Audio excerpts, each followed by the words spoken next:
Perkenalkan, nama saya Nabila Nurhayati Japane. Saya yang bertugas di Puskesmas ini. Maaf, apa benar ini dengan Ibu Henisa Febrianti ya? Iya benar Bu. Saya bisa memanggil Ibu dengan siapa? Saya biasa dipanggil Henisa Bu. Oh ya, Ibu yang kemarin menelpon saya untuk melakukan konseling hari ini ya Bu? Iya Bu, benar sekali saya menelpon Ibu kemarin. Oh iya, Ibu tidak perlu khawatir, semua kerahasiaan Ibu akan aman di sini. Saya tidak akan menceritakan kepada siapapun rahasia Ibu, termasuk pada keluarga Ibu sendiri. Oh iya Bu, saya mengerti. Nah, sekarang bagaimana Bu Yanisa? Ada yang perlu saya bantu? Begini Bu, saya ingin meminta tolong untuk diberikan pengarahan agar anak saya selalu sehat dan tumbuh kembangnya optimal. Oh baiklah kalau begitu. Ibu ingin agar anak Ibu memiliki tumbuh kembang yang optimal ya. Akan saya jelaskan kepada Ibu. Ngomong-ngomong, anak Ibu umurnya berapa, berat badannya berapa, dan panjang badannya berapa ya Bu? Anak saya umur 9 bulan Bu, berat badannya 6,5 kilo dan panjang badannya 67 cm Bu. Anak Ibu cewek atau cowok? Cewek Bu. Bentar ya Bu. Untuk berat badan 6,5 kg dan dengan umur 9 bulan masuk dalam kategori gizi berat badannya normal ya Bu. Dengan nilai Z-score-nya minus 1,8.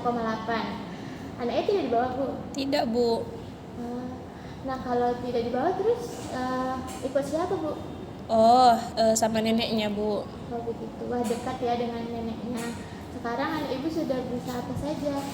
Nah itu dia Bu, anak saya belum bisa duduk tanpa bantuan dan kelihatannya pendiam Bu. Saya sedih melihat anak saya yang belum bisa duduk sendiri. Tidak perlu khawatir Bu, beberapa anak ada juga yang masih belum bisa duduk sendiri di usianya 9 bulan. Kalau penyebabnya itu terjadi karena apa ya Bu? Ada beberapa kemungkinan penyebabnya. Yang pertama itu dikarenakan ototnya lemah disebabkan adanya kelainan fungsi pada sarafnya. Yang kedua kurangnya distimulasi, dan yang ketiga keterlambatan berkembang. Nah, terlambat berkembang itu dapat terjadi karena memiliki riwayat lahir yang prematur. Apakah Ibu melahirkannya secara prematur? Tidak Bu, saya melahirkan cukup bulan dan tidak ada komplikasi juga. Oh begitu ya Bu. Apakah anak Ibu masih minum ASI? Sudah tidak Bu, dari umur anak saya 4 bulan. Kalau boleh tahu, apakah anak Ibu tidak diberikan ASI kenapa anak Ibu tidak diberikan ASI pada usia 4 bulan? Karena saya bekerja Bu. Ibu bekerja sebagai apa ya Bu? Saya kerja sebagai buruh pabrik Bu, dan shift kerja saya 12 jam. Apakah saat ini ASI Ibu masih keluar? Masih Bu, tapi cuma sedikit. Pemberian ASI itu pada anak itu sangat baik Bu, karena mengandung gizi yang sangat tinggi dan penting untuk pertumbuhannya Bu.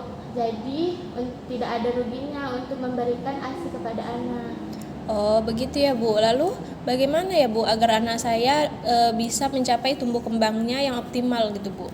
Untuk mencapai tumbuh kembang yang optimal itu ya salah satunya tadi Bu, dengan pemberian makanan dan minuman yang bergizi seimbang sesuai dengan usianya.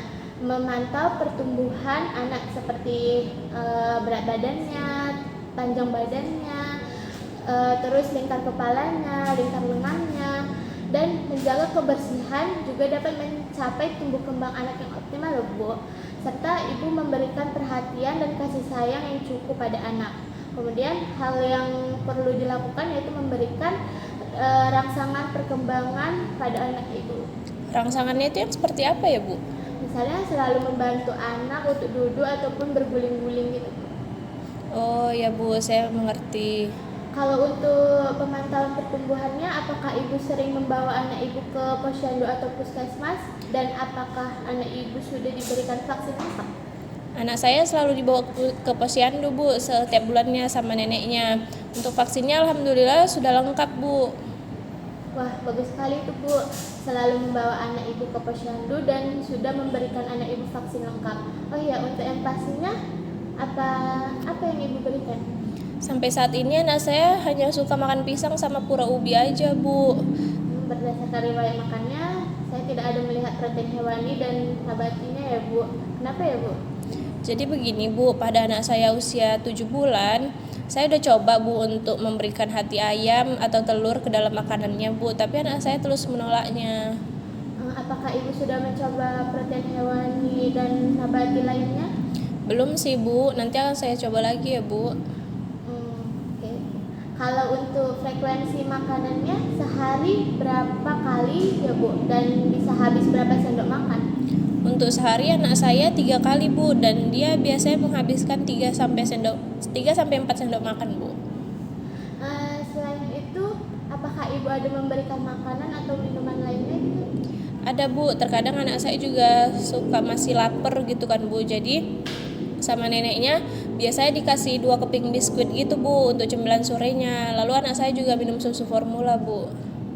Untuk susu formulanya sendiri biasanya diberikan berapa kali sehari dan berapa banyak ya Bu? Untuk susu formulanya biasanya ngasihnya 2 kali sih Bu, masing-masing 120 ml untuk sekali minumnya. Saya biasa ngasihnya pagi saat bangun tidur sama malam pas mau tidur. Berarti Ibu mengganti ASI-nya dengan memberikan susu formula dan empasi ya Bu? Iya Bu, benar. Baik Bu, apakah ada yang ingin ditanyakan lagi? Untuk saat ini sudah tidak ada lagi sih Bu. Baik, dari hasil konsultasi tadi apakah Ibu dapat menyimpulkannya? Jadi dari konsultasi kita tadi, saya jadi tahu bahwasannya pemberian ASI dan pemberian makanan dan minuman yang bergizi seimbang baik untuk tumbuh kembang balita serta kebersihan, pemberian kasih sayang serta vaksin yang lengkap juga dapat membantu tumbuh kembang anak. Wah, sepertinya Ibu sudah paham terkait tumbuh kembang balita ya Bu. Iya Bu, terima kasih ya atas edukasinya. Ya Bu, semoga bermanfaat dan dapat diterapkan di kehidupan sehari-hari ya Bu. Amin, saya akan usahakan ya Bu. Baik Bu, sepertinya konsultasi hari ini kita cukupkan sampai di sini dan kita akan ketemu kembali di bulan depan ya Bu untuk memantau perkembangan anak Ibu sudah sejauh mana. Oke Bu. Oke, terima kasih ya Bu. Ya Bu.